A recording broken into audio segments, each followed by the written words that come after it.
Hi, everyone. This is Chris Ashley. It's great to be back with you. It has been a minute since I have done one of these longer form pieces of content.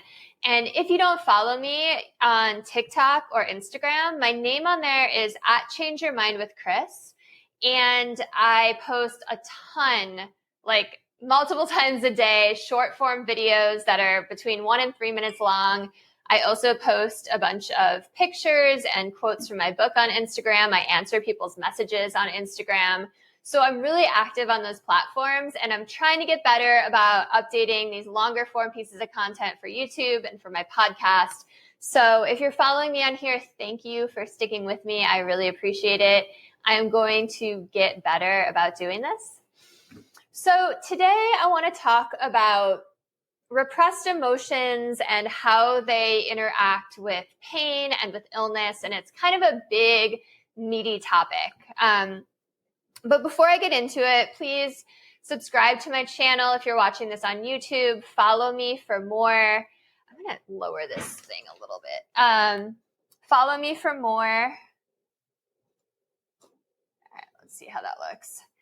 And again, follow me on all of these different channels. And my book is coming out soon. It's called Change Your Mind to Change Your Reality, How Shifting Your Thinking Can Unlock Your Health, Your Relationships, and Your Peace of Mind. And I just shared the cover and the photo I have for the back of it on Instagram. And I'm so excited that it's happening soon. It's coming all together. It's going to be a reality. So thank you for everyone who's supporting me and saying they can't wait for it to come out. It really, really means the world to me.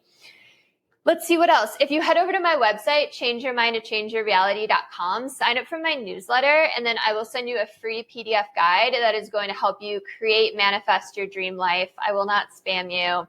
I'll just send you, probably an email when my book is ready for pre-order. And I don't know, maybe if there's like a course that goes live or a discount on one-on-one coaching. Pardon me. All right.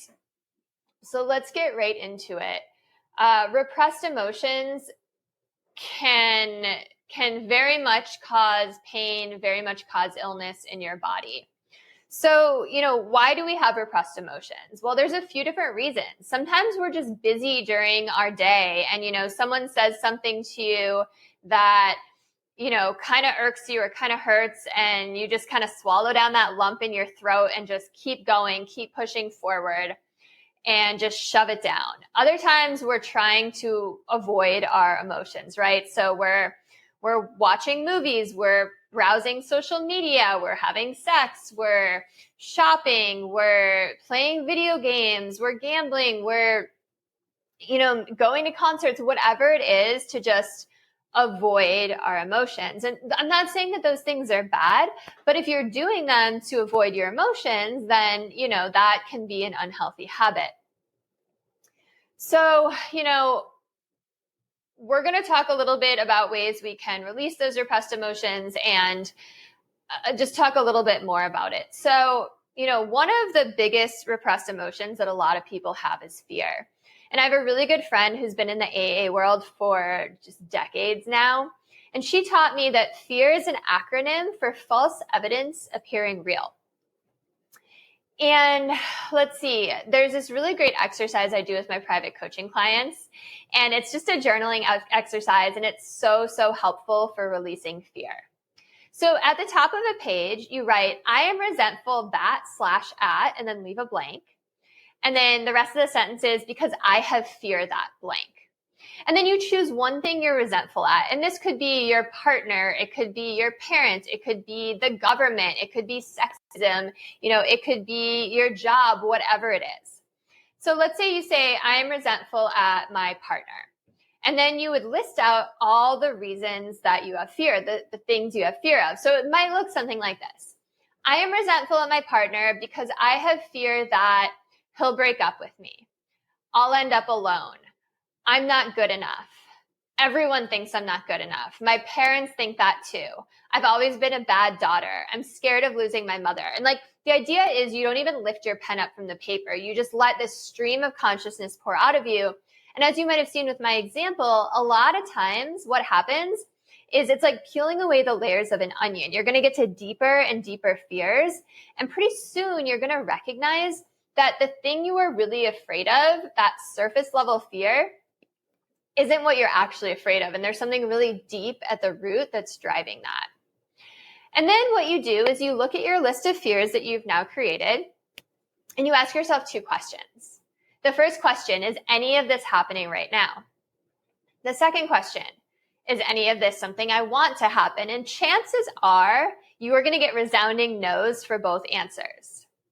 Then you look at your list of questions again and say, none of this is going to happen.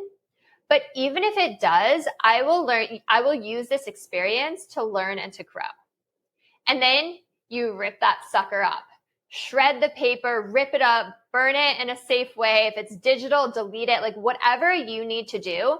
And this symbolically releases it and keeps those fears from manifesting. Because a lot of times people who are into manifesting and journaling are really afraid to write down their fears. And, I do give a lot of journaling exercises on how to manifest your life. So like, what's the difference here? The first is that when we write down our manifest memoir, which is what I call it, we're using very specific language. And we don't rip it up at the end. So what does this exercise do? Well, the first thing is it shows you that none of these fears are happening right now. They are just ideas about a possible future that could happen, but they're not real. They're not really happening right now. And then the second thing it does is show you that oftentimes there is something deeper underneath that surface level fear. And finally, it gets them out of your head and onto paper, because when these fears are just circulating around in your mind, they're going to drive your unconscious programming, and that's going to affect your beliefs in life, your outlook, your lens, and it's going to affect all of your manifesting as well. And I just want to give a little piece that I probably should have given in the beginning about repressed emotions in general and fear. Like, we are here to have experiences as human beings, and we're here to learn and we're here to grow. And it is part of the human experience to have emotions. This is not like spiritual repression. Like, no one here is saying you have to be positive all the time. Like, no, you want to experience your amazing emotions, from like the heartbreaking that makes you fall to your knees to the joyful that makes you throw your arms wide open, and everything in between. You want to fully feel everything. That is the point, right? Emotions become repressed when you don't allow yourself to feel them. You push them down in their energy, and that energy is nowhere else to go but in your body. So it gets stuck, right? And that's when it becomes a repressed emotion. And because that energy is stuck in your body, that's why it can manifest as illness and disease, right? Disease means dis-ease. So, allow yourself to fully embrace your humanness, feel all your emotions, allow them to come in, feel them. And then as you feel them, you get to let them go, and they will very quickly dissipate. And the thing is too, like, as you start to feel your repressed emotions, the way to get rid of repressed emotions is to feel them. And as you start to feel them, they're very quickly going to morph into something else. So the best example is, a lot of times when we feel anger is covering up like deep heartache, like really, really profound sadness. So as you start to feel your anger that's repressed, sometimes it'll morph really quickly, oftentimes into sadness. So you might be like screaming and swearing one minute as you're feeling your anger, and then all of a sudden you're dropping to your knees and just like tears are pouring out of your eyes because you let go of that top layer of anger, and now you're getting to that deeper layer of sadness. So as we're exploring this realm of emotions and learning toxic emotions, repressed emotions, and learning to release them, another really important thing is to pay attention to what triggers you. So triggers are mirrors that reveal to us what is unhealed about ourselves. So anything that triggers you in the outside world, whether it's a person, a situation, an event, something someone says to you, all of those are showing you where you have healing to do, because you cannot get upset about something that happens in the outside world unless that is something that you have not resolved within yourself yet. So an unhealed person is going to find offense in pretty much anything another person says or does. A healed person knows that what other people say and do has absolutely nothing to do with them. Because here's the thing, everything is neutral. Things people say to you are neutral. Events that happen are neutral. Circumstances are neutral. Everything in this world is neutral. You place the meaning of good or bad on top of something based off of your prior experience with it and based off of your lens and your belief system. So you can always change your mind, right? That's the title of my book, Change Your Mind. You can change your mind that that thing didn't affect you. You can decide that you grew from it, that you learned a lesson from it. You can decide that it's unimportant. You can decide to just let it go. And the point is to learn to thoughtfully respond rather than emotionally react or get triggered when these circumstances come up. Or if you become really masterful, the ultimate goal is to learn to just let things go and not even have to respond in the first place. And when we really look at what's making us angry and what's making us feel triggered, just like the fear exercise, it's often not the thing on the surface. So David R. Hawkins talks about this so well in his book, Letting Go, The Pathway of Surrender. He says that people with repressed emotions are like pressure cookers, right? And those emotions are always trying to vent themselves like steam venting out of a pressure cooker. They're trying to vent themselves out into the world to just like release some of that pressure. So outside events don't make you angry. You're already angry, and outside events give you a chance to release that anger out into the wild. Psychiatrists call this displacement.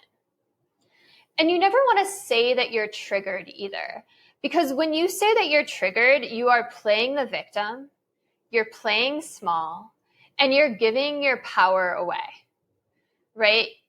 What you want to do is step into your own power and be able to make a conscious choice to heal, to let something go, to really examine why that thing is triggering you in the first place, to understand that triggers are mirrors, right? Again, like anything that triggers you in the outside world is a reflection of something unhealed within you. And when we're triggered, we're lashing out at people because we want them to change and accommodate our feelings, right? But you can't control anyone else. You can't control the outside world. All you can control is yourself, your own response, your own reaction. And when you go at someone in attack mode, like when you're triggered and lashing out, or you're saying that they're triggering you, all you're going to do is make them be defensive, and you're not going to get what you wanted out of it anyway. So it's all about doing the hard inner work here. Rather than blaming outside events and people for upsetting you, it's turning that glance inwards and saying, what about the situation upset me? And how can I use this opportunity to grow? Where can I go from here? How can I learn from this? How can I release this repressed emotion that's causing this? And everyone that you meet is a mirror, right? Everyone is a reflection of you. And a lot of times the way that you expect someone to show up or behave is the exact way that they are going to show up and behave. And also the way that you interpret someone else's actions, or the way that you perceive someone else, is oftentimes the exact same way that they perceive you. And I'll give you a little story. I had a friend when I was in college, and she had this other group of friends. She was a roommate of mine, and she had this group of friends, and there was this girl that was just kind of new to her friend group. And everyone loved this girl. Okay. And she was great to everyone else, but her and my friend like totally clashed. And my friend, my roommate, was always like venting to me about it. And she was like, I don't understand it. She's so warm and friendly to everyone else, but she's cold towards me. She's aloof. She's like really distant, and she's kind of rude. And eventually her and this girl had to hang out so much together, and they finally got one-on-one time. And that girl admitted to my friend that she saw her as cold, she saw her as aloof, saw her as distant, and she saw her as rude. And my friend was blown away because she used the exact same adjectives, the exact same descriptive words to describe her as she had used to describe this other girl. And that was such a learning moment for me, because at first I was like, she's telling me the story and I'm like, how could anyone think you're cold or distant or aloof? You're like so sweet and warm and friendly and you love bringing people together. But then I paused, because that's the side of my friend that I focus on. And that's what I choose to see in her. And so that's what that's what's reflected back to me. That's the side of her I get. And everyone has different sides to them, right? And the law of attraction says what you focus on is what you're going to get. And this has rang true every time in my life since. Anytime anyone has told me honestly what they thought about me, whether it's good or bad, anytime they've been brutally honest, it is the exact same way that I think of them, down to the exact same description words. We create our reality, and everyone you meet is a reflection of you. So there is this phenomenon sweeping the nation, I'm sure you've heard of it, called cancel culture. And cancel culture is where there's a whole group of people that become triggered at once, right? And they lash out at a specific target, usually over social media, pretty much always from the safe anonymity of behind their computer screen or their phone screen. And what's even more wild is a lot of times people who weren't even triggered by the initial event or the thing that was said end up jumping onto this bandwagon because they were influenced by the thought form of energy. Now, if you're not familiar with what a thought form of energy is, think of it kind of like this big cloud, right? If people start to get emotional about the same thing and they're putting that emotion out into the world, it kind of becomes this like big angry cloud. This is so random, but I used to watch Care Bears, and there was this like Care Bears movie I used to have where there was this like angry gray like little thunder cloud thing. And I always think about that when I think of a thought form of energy. So they're putting this energy out there, and momentum starts to build, and this thought form, this cloud starts to take on a life of its own, and it sweeps up all of these other people in its path. And it gets people like so wrapped up in it that they can't even make a different choice, right? They can't even ask a different question and escape this hive mind. That's kind of what it becomes, a hive mind. It's like the Borg from Star Trek. You're learning I'm a total nerd. So anyway, cancel culture is a group of people choosing to have an emotional reaction where they could instead have a thoughtful or empathetic conversation. They are appointing themselves judge. They're placing blame on another. They are missing out on the opportunity to cultivate true understanding and compassion and healing. But all of these people are misstepping, because the way that you heal the outside world is by first healing yourself. And like I was just saying when I was talking about triggers, you can't change the outside world through force, right? The outside world is a projection of you. It's like this movie that plays in real time that you are creating with your thoughts, your beliefs, the way you feel about yourself. And the outside world isn't separate from you. People think that all these people out there are separate from them, but really it's all part of you. It all comes from you. And quantum physics backs this up, by the way. So, the way to heal humanity or a broken society is by healing yourself. And as you heal yourself and you make a new choice and you step towards peace and love and kindness and empathy and compassion for your fellow humans, you are going to be like this light, right? And everyone is going to look to you as inspirational. And as you lift yourself up, you can just then lend everyone else a lending hand, a helping hand, and pull them up to your level. But you can't force them to change. And we're all connected. There's so many teachers that write about it. Greg Braden writes about it in The Divine Matrix, how there's this cosmic canvas that intertwines all of us. There's the 100th monkey effect. Oh, my cat's going crazy. There's the 100th monkey effect that says it happened because there was this 30-year experiment on an island off of Japan where these scientists were feeding these wild monkeys sweet potatoes, and they would throw the sweet potatoes in the dirt. And the monkeys loved the sweet potatoes, but they hated that they were covered in dirt. And one day, this one 18-month-old female monkey started washing her potatoes off in water and then eating them. And like all the other monkeys watched her, and then they started doing it. And pretty soon all the monkeys on the island were doing it. And then this tipping point was reached. Once they reached that certain amount, that's why it's called the 100th monkey theory, 100th monkey effect. And all of a sudden on the same day, that same breed of monkey on every island in Japan and on the mainland of Japan all started washing their food in the exact same way. And Drunvalo Melchizedek in The Ancient Secret of the Flower of Life, which by the way was the book that like led to my awakening when I was 17, he says that every breed, every species has this grid around the earth that connects them. But you know, whatever it is, the point is we are all connected. And when we're back at cancel culture, when you attack another person, when you make them feel humiliated, when you make them feel shame, when you kick them when they're down, when you do that, that energy, that emotion goes out into the collective consciousness, and it's uploaded into the collective consciousness, and you are just attracting more of that into humanity, more humiliation, more shame, more anger, more pain, more guilt, more blame. And it's like cancel culture is like creating a war to fight for peace. It doesn't work that way.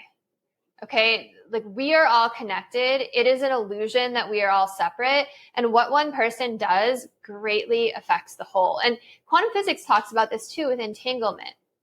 So, you know, let's be kind to each other and not make this ride any more difficult for anyone else. So there's a connection between your repressed emotions and your pain and your illness.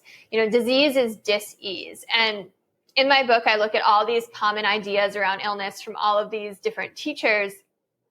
But basically what they all have in common is to say that emotions are very much connected to what's going on in our physical body.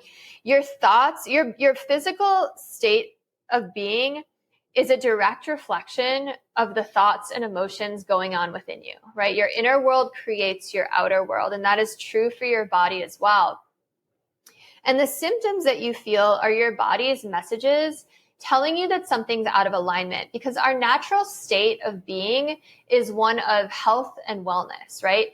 Illness and pain is your body telling you that something is out of alignment. That is not our natural state of being. And it's kind of hard to believe that in our modern times when so many people are, you know, in chronic pain and focus so much on their pain and illness.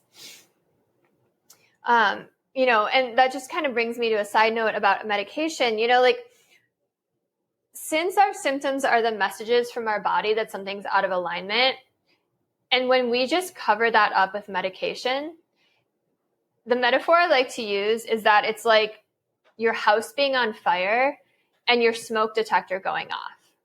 Now, you can take the batteries out of your smoke detector, right? You can cover up the symptom, but the problem still persists, right? There's still a house on fire, and your body is on fire too with that pain or that illness. So it's really interesting. Western doctors who study chronic pain patients, and I got a lot of this from the Curable app, they did a lot of research, have actually found that the pain that you feel in your body doesn't originate in the body part that hurts. Pain comes from your brain and your nervous system. And when your brain and your nervous system get overloaded, that's when pain happens. And when this happens often, that's when chronic pain happens. And they've actually seen how your brain can reprogram itself when these pain pathways get so overloaded and they become so sensitive so that the mildest trigger just sends you into pain. And this is in chronic pain patients. They've seen brain imaging scans where their brain has actually like changed. The good news is you can always reprogram your brain. One thing I found really interesting is that they say that people who have a strong internal locus of control, meaning they think that they are responsible and they have a big impact on the events that happen in their life, have less pain than people with a strong external locus of control. And the strong external locus of control means people who think that the circumstances in their life are due to fate or due to luck or things outside of their control. And this is so in line with everything I teach about the law of attraction and how your thoughts create your reality. Now, some people might get a little bristly and think that I'm trying to say that like you're making this all up or it's all in your head by saying that pain starts in our mind with our thoughts. But I'm not saying that at all, because remember, you create your reality. And so that pain and that disease is as real as anything you could possibly imagine, because you've created it into your reality. And, you know, once you become so ingrained in your pain, it can become comfortable. You know, it becomes your story. It becomes the reason you do or don't do anything, the reason you don't meet your friends for lunch, the reason that you can't work, the reason, like, whatever, right? And it becomes like so wrapped up in your identity that a lot of people are afraid to actually heal because their identity is this illness. And, you know, when I say all this, I'm talking, you know, this is like a very personal thing. I know someone very close to me who's like this. And, you know, sometimes people don't really want to heal and they get value out of staying sick or in pain. Staying sick is a choice, just like healing is. Now, Alan Cohen says in A Course in Miracles that some people choose to stay sick because there are perceived payoffs to staying sick. So what are some perceived payoffs? Why would anyone want to stay sick? Well, one, they get excused from school or work or doing things that they don't want to do. Two, they get attention and sympathy. Three, they get money from the government. Or four, my favorite one, they get to be able to get revenge or to be right by making someone else out to be wrong. Yeah. So the only person who can really cure you is you. Whatever you believe is going to cure you is going to cure you. So if you think Chinese medicine is going to cure you, it will. If you think surgery is going to cure you, it will. You know, whatever you believe without a doubt, wholeheartedly in your mind is what's going to happen. That's the law of attraction. You create your reality. Your beliefs create your reality. And that's why the placebo effect is so powerful. You know, your body is responding to your thoughts and your beliefs. And like, we tend to think about the placebo effect with pills only, like, oh, you take this sugar pill and it makes you believe that you took a real medicine. But, you know, it's not just in pills, but it is also in pills. Irving Kirsch, who was the associate director of the program in placebo studies and a lecturer in medicine at Harvard University, said that 80% of the positive effects that antidepressants have can be attributed to the placebo effect. But one of my favorite studies has to do with surgery. So Baylor School of Medicine published a study in the New English Journal of Medicine in 2002 about an experiment that tested out the placebo's effectiveness on surgery. So Dr. Bruce Moseley authored the study, and he was an orthopedic knee surgeon who conducted it. So what he did is he divided these patients into 3 different groups. And usually when he did knee surgery, he cleaned debris out of the knee, he shaved down the bone, and then, you know, he sent them off for PT. So in this study, he divided patients into 3 different groups, and he didn't tell the patients which group they were in until 2 years after the study was completed. So the first group, he just cleaned debris out of the knee. The second group, he shaved down the bone. And the third group, he pretended to do surgery. Okay, he made an incision in their knee. They were in the operating room. He's asking his assistants to hand him a scalpel and all of that. He even splashes saline solution for effect. And then he stitches them back up. And he sends all 3 groups home with the same recovery instructions, including physical therapy. And what do you think the results were? All 3 had similar results. The people in the placebo group healed just as much, went on to live active lives, didn't use a cane anymore if they used a cane, went on to have no knee pain at all. All right, so pretty amazing. And a lot of people have heard of the placebo effect, but very few have heard of its counterpart, the nocebo effect. So the nocebo effect tells us that a negative thought, including the belief that you are vulnerable to a condition or have been exposed to a toxic substance or a disease, can actually manifest pain and illness in your body. And it is just as powerful at controlling your health as the placebo effect. Now, it is said that 1/3 of all medical healings can be attributed to the placebo effect. And when you think about the fact that psychologists estimate that 70 to 90% of our thoughts are negative and repetitive, that has serious implications, right? How much of our pain and illness are we causing with our negative thoughts? I'll give you one more really great study about the placebo effect. This one's probably my favorite. So a Harvard professor of psychology named Ellen Langer conducted this radical experiment in 1979 where she took 8 men that were in their 70s and she put them into a house decorated like it was 1959, so 20 years earlier. So she went like all out with this, by the way. So the Ed Sullivan Show played on the TV. They were like brought there in a 50s style car. Newspapers and magazines from the 50s littered the place. There was music from the 1950s. And let's see, they dressed in 50s clothes. There were pictures of them, their younger selves on their bedside table. There were no mirrors in the whole place. And there was no accommodation or mention for their physical state. So no one helped them with their luggage. No one helped them up the stairs. And these men, these 7 men, it was 7, right? Yeah, these 7 men lived in this house for 5 days. So they talked about current events, or talked about history like it was current events. They reminisced about the time period. And there was also a control group that lived in a similar house, but they weren't told to act like it was 1959. This group had to act like it was 1959. So in just 5 days, and they did all these tests, right, before and after on the control group and this group rocked the control group in every single test.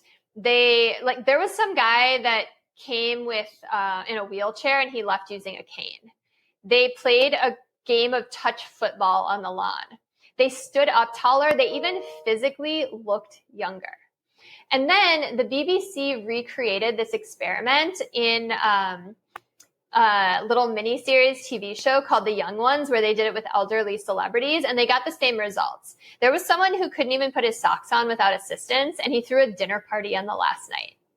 So, your body has this incredible capacity to heal itself once everything falls into alignment. Once your mind believes, your body very quickly follows suit. Again, your body is the outside representation of what is going on within you. And, it's your thoughts, it's your belief, it's your lens, but it's also very much the way you feel about yourself, the way you think about yourself.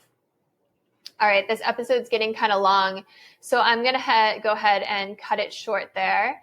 But I will do one in the future about ways to heal, ways to release repressed emotions. Again, my name is Chris Ashley. Thank you for listening. My book called Change Your Mind to Change Your Reality is coming out soon.